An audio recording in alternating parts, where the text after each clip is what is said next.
कजोड़ जी, कबीर परमेश्वर सतगुरु रामपाल जी अपनी अमृतवाणी में कहते हैं कि एक हरि की भक्ति करो, तज विषयों रस चोज, और बार बार नहीं पाओगे ये मनुष्य जन्म की मौज। बिल्कुल, ये 84 लाख योनियां भोगने के बाद एक मनुष्य जन्म मिलता है। ये कोई माता पिता के सहयोग से सामान्य तरीके से पैदा हो गया होगा, इतना आसान नहीं है। ये दुनिया अध्यात्म से अपरिचित है। एक माता पिता 2 पानी की बूंद से शारीरिक संबंध बना के ये अनमोल मनुष्य जन्म पैदा नहीं कर सकते। ये तो परमेश्वर के विधान के अनुसार उन माता पिता को निमित्त बनाया जाता है। अन्यथा वैज्ञानिक कितने वर्षों से प्रयास कर रहे हैं, कितनी फैक्ट्रियां लगा दी, कितनी लेबर लगा के रखते हैं, कितना पैसा सरकारों का बर्बाद कर रहे हैं, और ये वैज्ञानिक एक अच्छा सा, एक ढंग का सा रोबोट भी नहीं बना पा रहे, रोबोट भी। और ये कबीर परमात्मा अपने विधान अनुसार 9 महीने में मां के उस गर्भ में और ये जीता जाता रोबोट तैयार कर देता है, बिना लाइट के, बिना वैज्ञानिक के, बिना फैक्ट्री के, बिना लेबर के। तो ये मनुष्य जो हमें शरीर मिलता है, ये कबीर परमेश्वर का गिफ्ट है। पिंड प्राण जिन दीने दाना, और गरीब दास जाकू कुर्बाना। गरीबदास जी कहते हैं उस कबीर परमात्मा ने ये शरीर हमें दान में दिया है भक्ति के लिए। और इस मनुष्य जन्म को यदि हम शराब पीकर, मांस खाकर, दुनिया भर की बुराइयां करके, और इस हुक्के जैसी बीमारी को अपने घर में, अपने गांव में, अपने मोहल्ले में, अपने नगर में, इसको भाईचारे का प्रतीक मानकर, पंचों का प्याला मानकर सुबह शाम इसका जो हम सेवन कर रहे हैं, शरीर में विराजमान देवी देवताओं की बेइज्जती कर रहे हैं, उनको दुखी कर रहे हैं। इस बीमारी को तो अमन गोदारा जी ने उन प्रधानों के मुंह के सामने फोड़ देना चाहिए था। बिल्कुल सही बात। और अब तक तो सारी संगत को संदेशा देके प्रत्येक भगत के हाथ में ये चिलम थमाकर, हुक्के की चिलम थमाकर, और सभी भक्तों को मैसेज डालने चाहिए थे कि भक्तों, सतगुरु यहां इन बुराइयों को समाप्त करने के लिए सतलोक से चलकर आए। क्योंकि जब तक ये समाज में फैली हुई बुराइयां समाप्त नहीं होंगी, मोक्ष मार्ग में बाधक ये विषय विकार समाप्त नहीं होंगे, तब तक हम सतलोक नहीं जा पाएंगे, मोक्ष प्राप्त नहीं कर पाएंगे। तो ये कार्य तो सतलोक आश्रम के मुख्य लोगों ने सतलोक आश्रमों से जुड़ी हुई लाखों की संगत को संदेशा देकर, और प्रत्येक भगत से, जिस प्रकार से आज इस लाइव वीडियो में हम इस हुक्के को तोड़ रहे हैं, फोड़ रहे हैं, इस बीमारी को नष्ट करने का प्रयास कर रहे हैं, इसी प्रकार से प्रत्येक भगत को यह कहना चाहिए था कि भक्तों, अपने अपने घर पर मोबाइल से एक वीडियो बनाओ, एक हुक्के की ये चिलम मार्केट से लेके आओ, 20-25 रुपए की आएगी, 40 की आ जाएगी, 50 की आ जाएगी। घर में जितने भी मेंबर हैं, 2, 4, 5, उतनी ही ये चिलम लेके आओ, और बारी बारी प्रत्येक का वीडियो बनाओ। एक छोटा सा मैसेज दो कि भाइयों, ये हुक्का पीना, बीड़ी सिगरेट पीना, तंबाकू सेवन करना, ये भक्ति मार्ग में सबसे ज्यादा बाधक है। ये हमारे 10वें द्वार, सुषमना द्वार को बंद करता है, मनुष्य जन्म को बर्बाद करता है। और इस हुक्के जैसी बीमारी को हमने देश से, समाज से, घर से उखाड़ फेंकना है। उसके लिए सभी भक्तों ने वीडियो बनाते हुए ये प्रतिज्ञा करनी है कि आज से मैं ये संकल्प लेता हूं, ये प्रतिज्ञा करता हूं कि मैं स्वयं तो हुक्का कभी जिंदगी में पीऊंगा ही नहीं, तंबाकू सेवन मैं कभी करूंगा ही नहीं। और मैंने तो उसी दिन से तंबाकू सेवन करना त्याग दिया जिस दिन से मैंने परम पूज्य सतगुरु रामपाल जी से उपदेश प्राप्त किया। लेकिन अब बाकी समाज को जागृत करने के लिए मैं हुक्का पीने में भी किसी का सहयोग नहीं करूंगा। चाहे मेरा रिश्तेदार हो, चाहे मेरे घर पर मेरे दादाजी हों, चाहे मेरे पिताजी हों, प्यार प्रेम से उनको समझाने का प्रयास करूंगा। हुक्के के अवगुणों से मैं उनको परिचित करवाऊंगा। और आज मैं इस वीडियो के माध्यम से इस हुक्के को सर्व समाज के सामने तोड़कर फोड़कर मैं ये संदेशा देना चाहता हूं कि हुक्का भक्ति मार्ग में सबसे ज्यादा बाधक है और हुक्के का सेवन जितना जल्दी हो सके सभी ने त्याग देना चाहिए। ये हुक्का कोई भाईचारे का प्रतीक नहीं है, ये तो काल के चारे का प्रतीक है। इस हुक्के के माध्यम से काल हमें अपना चारा बना रहा है और हम कह रहे हैं कि हुक्का भाईचारे का प्रतीक है। हुक्का पीने वाले व्यक्तियों के लिए कबीर परमेश्वर जी ने अपनी अमृतवाणी में कहा है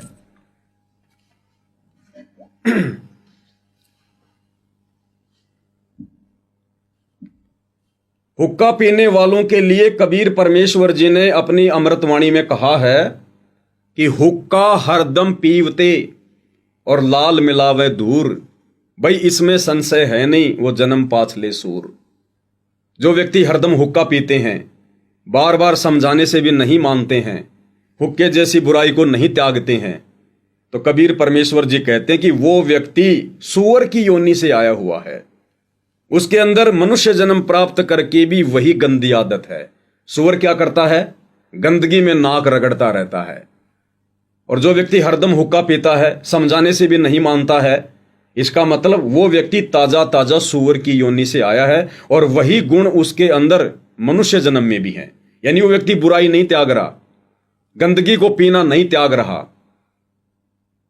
तो हमने भगत समाज को समझाने की दृष्टि से उनको एक संदेशा देते हुए और इस हुक्के को फोड़ फोड़ के हमने लोगों को यह बताना है, समझाना है कि हुक्का पीने वाला व्यक्ति सूअर की कैटेगरी में होता है। इसलिए हुक्के जैसी बुराई को जितना जल्दी हो सके हमने अपने घर से, अपने गांव से, अपने समाज से तुरंत इसको त्याग देना चाहिए। अन्यथा इस मनुष्य जन्म में यदि हमारा मोक्ष नहीं हुआ, उद्धार नहीं हुआ, तो अगला जन्म हमारा फिर से सूअर का होगा। और उसके लिए सबसे बड़ा कारण क्या होगा?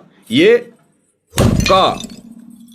इस हुक्के को ना त्यागने के कारण, इस बुराई को ना छोड़ पाने के कारण अनमोल मनुष्य जन्म प्राप्त करने के बाद भी हम फिर से 84 लाख योनियों में ही चले जाते हैं। इसलिए हुक्का सबसे ज्यादा बाधक है। अब हरियाणा के स्टेट कोऑर्डिनेटर अमन गोदारा जी उस कॉन्फ्रेंस में बैठकर हुक्के का समर्थन करते हुए, हुक्का पाड़ व्यक्तियों का समर्थन करते हुए आगे उनकी खुशामदी में क्या कुछ कह रहे हैं, आपको उन्हीं के मुख से सुनाते हैं। अमन गोदारा जी कह रहे हैं कि जितने भी खाप जो ये प्रधान हैं, खाप पंचायत के प्रधान हैं, सरपंच हैं, ये सम्मान के योग्य हैं, मान सम्मान के योग्य हैं। ये अमन गोदारा जी के मुख से सुनिएगा आप जी। क्योंकि ये सारे लोग हमारी खाप के हैं, ये हमारे सम्मान के योग्य हैं, जितने भी खाप प्रधान हैं। अमन गोदारा जी कह रहे हैं कि जितने भी खाप के लोग हैं जो उनके सामने बैठे हुए हैं, कहते हैं जितने भी खाप पंचायत के प्रधान हैं ये हमारे सम्माननीय हैं, मान सम्मान के योग्य हैं। अब बताइए कजोड़ जी, सतगुरु रामपाल जी ने हुक्का पीने वाले व्यक्तियों को, अनउपदेशी व्यक्तियों को ढेड की संज्ञा दी है, नीच की संज्ञा दी है। क्या ऐसे व्यक्ति सतगुरु रामपाल जी के भक्तों के लिए सम्मान के योग्य हो सकते? नहीं हो सकते। आपके घर में यदि आपके पिताजी, आपके दादाजी, आपके अड़ोसी पड़ोसी यदि हुक्का पीते हैं, इस बुराई में लिप्त हैं, और आप यदि सतगुरु रामपाल जी के भगत हैं, तो क्या आप ये कभी कह सकते हैं कि मेरे दादाजी मेरे लिए सम्माननीय हैं? नहीं, वो तो ऐसा कर्म करने वाला व्यक्ति तो सम्मानीय नहीं हो सकता। क्योंकि सतगुरु रामपाल जी के विधान अनुसार हुक्का सेवन करने वाला, तमाकू सेवन करने वाला, आन उपासना करने वाला, बीड़ी सिगरेट पीने वाला, मांस मदिरा पीने वाला, मांस आहार करने वाला, वो व्यक्ति कभी भी मान सम्मान का अधिकारी नहीं हो सकता है। जबकि अमन गोदारा जी उन लोगों को समझाने के बजाय उनके मुख पर, उनके सामने बैठकर उनकी भूरी भूरी प्रशंसा कर रहे हैं और फिर कहते हैं कि मैं संत रामपाल जी का भगत हूं। उन्होंने ये शब्द कहने से पहले उन खाप पंचायत के प्रधानों को समझाने के लिए कि भाई प्रधानों, ये मनुष्य जन्म बार बार नहीं मिलता। ठीक है, आप लोगों को आज से पहले ज्ञान नहीं था, आप कभी किसी सत्संग से नहीं जुड़े या किसी संत और सत्संग से जुड़े हैं, तो उन संतों के पास में यह तत्व ज्ञान नहीं था, आत्म कल्याण का मार्ग नहीं था, और उन संतों के शब्दों में कोई शक्ति नहीं थी, जिस कारण से आप जिस बुराई को नहीं छोड़ पाए। लेकिन प्रधान जी, अब सतगुरु रामपाल जी के रूप में कबीर परमात्मा स्वयं धरती पर आ चुके हैं, और अब सुनहरा मौका है, इनकी शरण में आओ, पहले इनके ज्ञान को अच्छे से समझो और इन बुराइयों को छोड़ो और अपनी आत्मा का कल्याण करवाओ। ये बार बार मनुष्य जन्म नहीं मिलता है, अन्यथा फिर से हम 84 लाख योनियों में जाएंगे, गधे कुत्ते सूअर बनेंगे, कितने कष्ट उठाएंगे हम। उस समय कौन आपको हुक्का भर के देगा, कौन आपको ये प्रधानी देगा, कौन आपकी खुशामदी करेगा, कौन आपसे फैसले करवाएगा, और कहां आपको ये 56 प्रकार के भोजन खाने को मिलेंगे। तो अमन गोदारा जी ने उनको समझाना चाहिए था, और समझाने के बजाय वो उनके सामने बैठकर उन्हीं की ज्ञान विरुद्ध बातों का समर्थन कर रहे हैं और कह रहे हैं कि वो मान और सम्मान के योग्य हैं। हुक्का पीने वाला व्यक्ति ढेड की श्रेणी में है, और ऐसा व्यक्ति कभी भी मान सम्मान के योग्य नहीं हो सकता है आध्यात्मिक स्तर पर। ये हमारे सम्मान के योग्य हैं जितने भी। कैसे सम्मान के योग्य हो सकते हैं? हुक्का पीने वाला व्यक्ति मान सम्मान के योग्य हो ही नहीं सकता। सम्मान के योग्य हैं जितने भी। अमन गोदारा जी को विचार करना चाहिए। ये हमारे सम्मान के योग्य सतगुरुदेव के तत्व ज्ञान आधार से खाप प्रदान है, इनको विचार करना चाहिए। सम्मान के योग्य हैं जितने भी खाप प्रदान है। जब तक हम समाज को हुक्के जैसी बीमारी के अवगुणों से परिचित नहीं करवाएंगे, जब तक हम उनको परमात्मा के भक्ति विधान से परिचित नहीं करवाएंगे, परमेश्वर की भक्ति मर्यादाओं से परिचित नहीं करवाएंगे, तो भला वे व्यक्ति इन बुराइयों को कैसे त्यागेंगे? तो अमन गोदारा जी के द्वारा उस कॉन्फ्रेंस में बैठकर और हुक्के को लेकर उन लोगों का समर्थन करना, हुक्के के विरुद्ध एक भी शब्द ना कहना, यह इस बात का संकेत है कि अमन गोदारा जी हुक्के के समर्थन में हैं। और जो व्यक्ति संत रामपाल जी का भगत होने के बावजूद हुक्के के समर्थन में है, वो व्यक्ति किसी भी दृष्टिकोण से सतगुरु रामपाल जी का भगत कहलाने का अधिकारी नहीं है। तो अमन गोदारा जी आगे अपने वीडियो में क्या कुछ कह रहे हैं, वो भी उनके मुख से सुन लेते हैं एक बार। आग भाई ऐसा काम तो पहले तो ये सर छोटू राम ने माना करते, आग भाई समाज के लिए सर छोटू राम ने काम किया। फिर इबिन के समझ में आ गई भी वास्तव में संत रामपाल जी महाराज एक ये तन्ने एक आदमी समझे, लेकिन हमने भी रहा वो भगवान है। ये तन्ने एक आदमी समझे, लेकिन हमने भी रहा वो भगवान है। ये तन्ने एक आदमी समझे, लेकिन हमने भी रहा वो भगवान है। ये तन्ने एक आदमी समझे, लेकिन हमने भी रहा वो भगवान है। अब अमन गोदारा जी कह रहे हैं कि ये खाप पंचायत के लोग तो संत रामपाल जी को एक नेक आदमी समझते हैं, लेकिन हमें पता है कि वो भगवान है। अमन गोदारा जी कह रहे हैं संत रामपाल जी के लिए कि वो भगवान है। अगर इन लोगों ने, सतलोक आश्रम वालों ने, अमन गोदारा जी ने अगर सतगुरु रामपाल जी को भगवान मान लिया होता, परमात्मा मान लिया होता, समझ लिया होता, तो ये कभी भी हर साल जून के महीने में कबीर जी की समझे जाने वाली दाढ़ी मूछ वाली काल्पनिक फोटो को भगवान मानकर उसका प्रकट दिवस नहीं मनाते। एक तरफ तो कह रहे हैं हमने सतगुरु रामपाल जी को पहचान लिया, वो भगवान है, तो भगवान तो सृष्टि में एक ही है, परमात्मा तो एक ही सृष्टि में कबीर, और वो कबीर वर्तमान में सतगुरु रामपाल जी के रूप में धरती पर प्रकट है। और अमन गोदारा जी कह रहे हैं कि हमने मान लिया, हमने समझ लिया कि वो भगवान है।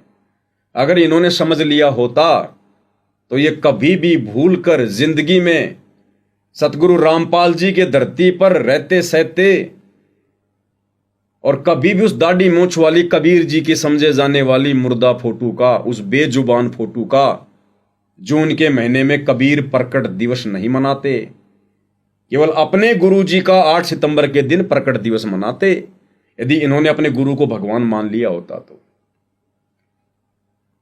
अब सतगुरु रामपाल जी ने हिसार जेल से जो विशेष संदेश भेजे हैं, उन विशेष संदेशों में सतगुरु रामपाल जी भी कह रहे हैं इन सतलोक आश्रम वालों को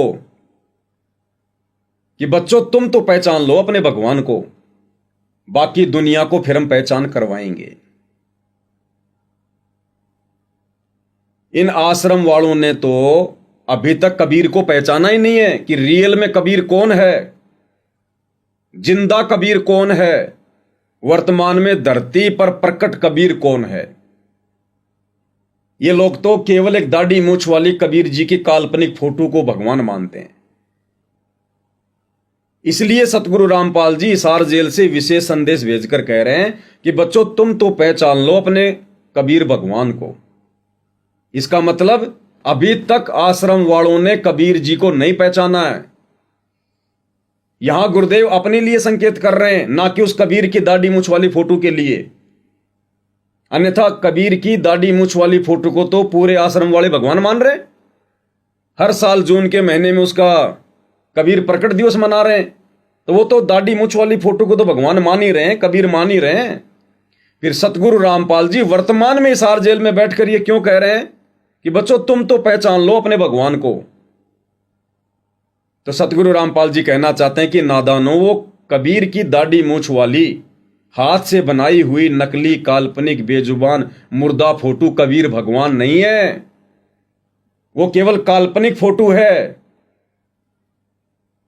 तुम अपने रियल कबीर भगवान को पहचानो।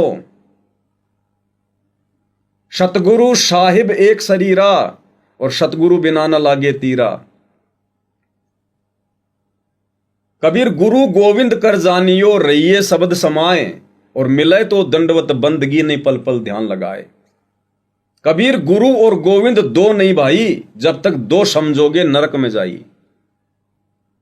इस कबीर परमेश्वर जी के यथार्थ सत भक्ति मार्ग में कबीर परमात्मा सतलोक से चलकर खुद ही सतगुरु की भूमिका करते हैं।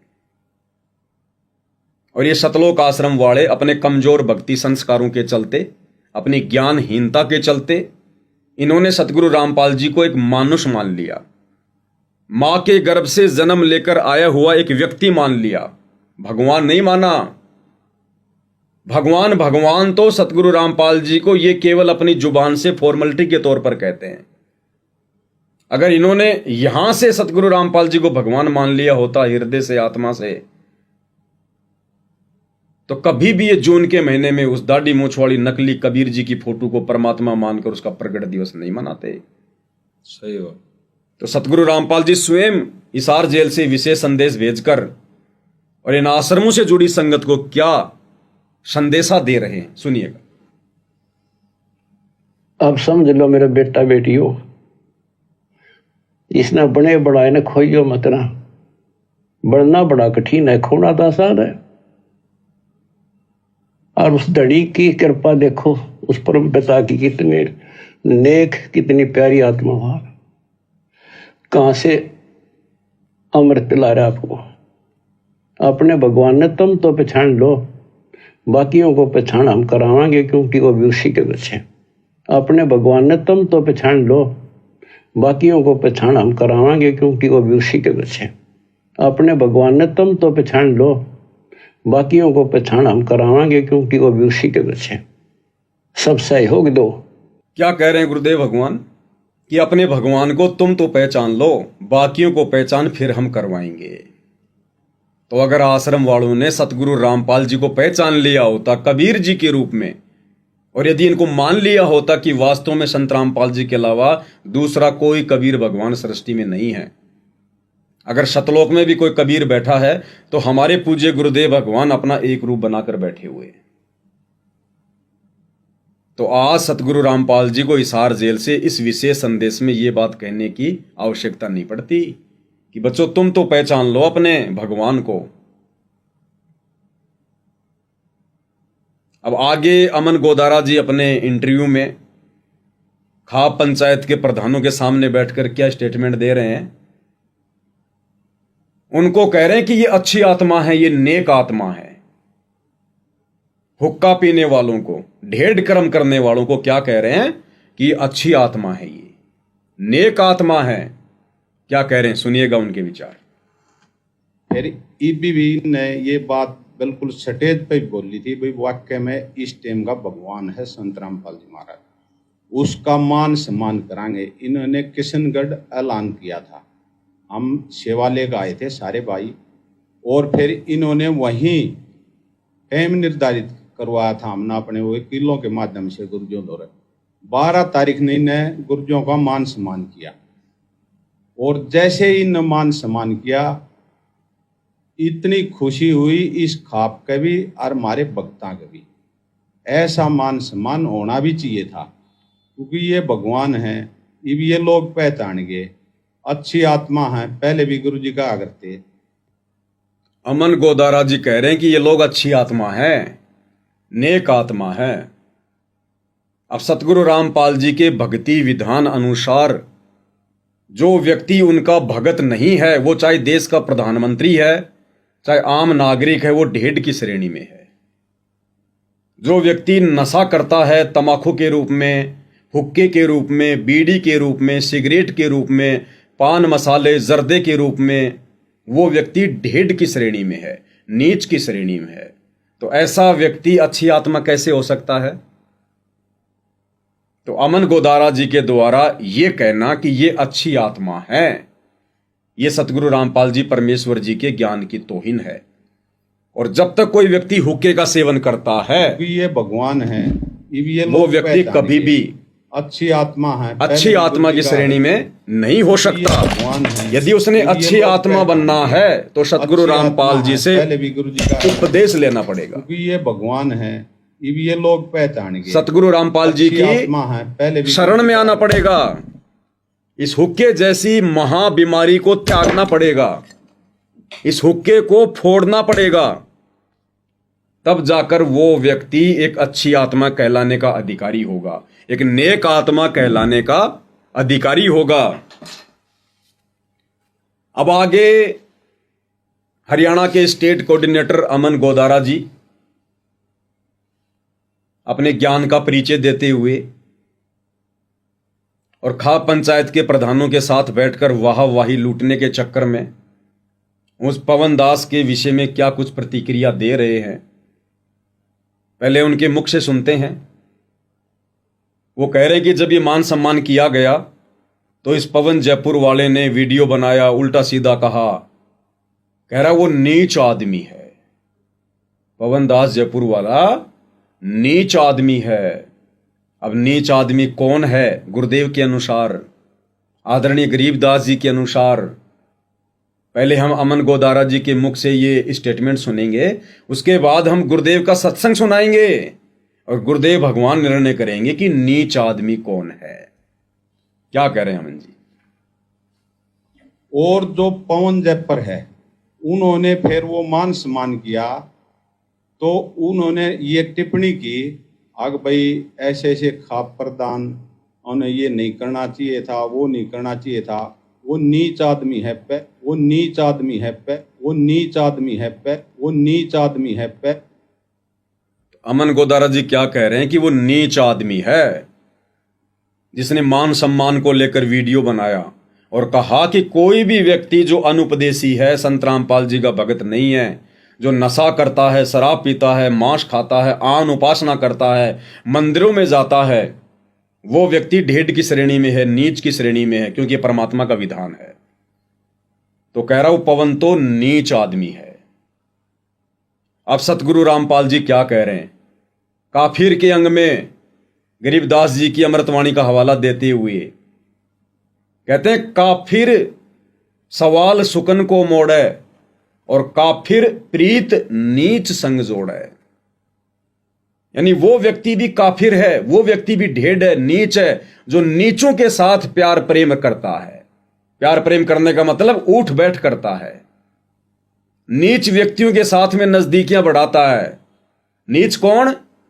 जो नशा करते हैं, आन उपासना करते हैं, देवी देवताओं की पूजा करते हैं, सच्चे सतगुरु की शरण में आके सतनाम का जाप नहीं करते हैं, हुक्का पीते हैं, वो नीच व्यक्तियों की श्रेणी में है, ढेड की श्रेणी में है परमेश्वर जी के विधान अनुसार। और ऐसे व्यक्तियों के साथ में बैठने वाला कौन? नीच। काफिर प्रीत नीच संग जोड़े। वो व्यक्ति भी काफिर है, ढेड है, जो ऐसे नीच व्यक्तियों के साथ में अपनी प्रीत जोड़ता है। क्या कह रहे हैं सतगुरु रामपाल जी, ध्यान से सुनिएगा।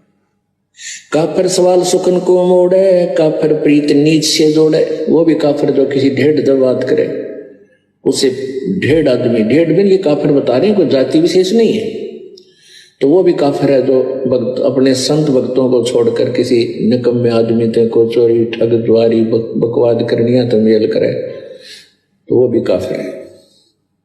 तो कजोड़ जी अब आप ही बताइए, सतगुरु रामपाल जी ने हुक्का पीने वालों को, नशा करने वालों को, मांस खाने वालों को, शराब पीने वालों को, आधे अधूरे डमी गोड देव देवताओं की पूजा करने वालों को, सच्चे सतगुरु की शरण में आकर शतनाम का जाप ना करने वालों को काफिर की संज्ञा दी, ढेढ़ की संज्ञा दी, नीच की संज्ञा दी।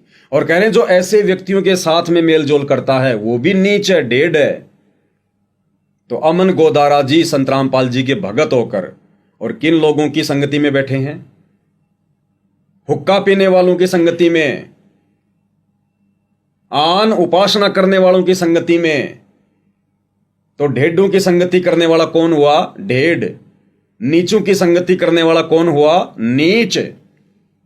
तो अमन गोदारा जी मुझ पवन दास पर जो तोहमत लगा रहे हैं कि यो नीच आदमी है, अब ये निर्णय तो सतगुरु जी का विधान करेगा, उनका ज्ञान करेगा कि नीच कौन है। तो पवन दास तो कभी किसी हुक्का पाड़ के आसपास भी नहीं भटकता। मैं तो किसी हुक्का पाड़ से राम रमी भी नहीं करता, उसके नजदीक होकर भी नहीं गुजरता। ऐसे लोगों से दूर दूर तक मेरी कोई यारी दोस्ती रिश्तेदारी नहीं है जो मेरे परमेश्वर की मर्यादा और विधान के खिलाफ है। तो पवन दास नीच कैसे हो गया, कहां से हो गया? हाँ, नीच व्यक्तियों के साथ में बैठने वाला नीच होता है। तो अमन गोदारा जी स्वयं निर्णय कर लें वो किस कैटेगरी में है। हम तो हर बात का प्रमाण देंगे गुरुदेव भगवान के ज्ञान अनुसार, विधान अनुसार।